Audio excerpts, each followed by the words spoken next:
Yes, indeed. We have now new CGM metrics coming in our hands. We have gotten used to time in range, which is between 70 and 180 milligram per deciliter measured by CGM. But we have realized that it is actually a little bit too broad.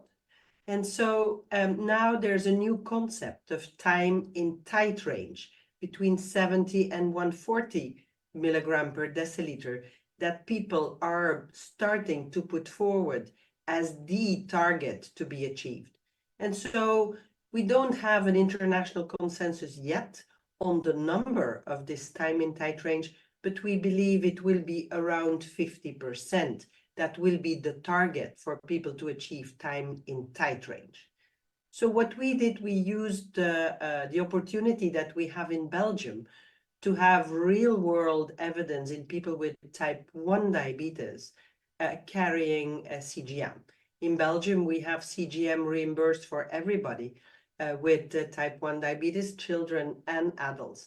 And so we specifically looked in the adults with type 1 diabetes having a CGM, whether we could find a correlation between time in range and the presence of complications. And indeed, we found that for the microvascular complications. But we also found an even stronger correlation between tight range, so between 70 and 140 milligram per deciliter, and the presence of these complications.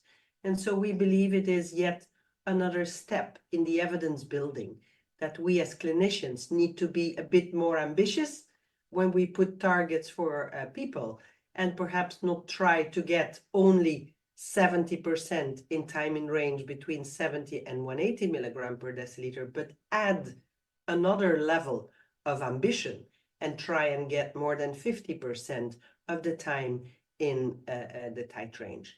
This can be achieved, for instance, now with hybrid closed loop systems in people with type 1 diabetes, but also in people with type 2 diabetes. This should be a realizable goal with now all the new treatments like the GLP-1 receptor agonist. So I believe, keep an eye out, keep an ear out, you will see more and more on this time in tight range in the near future.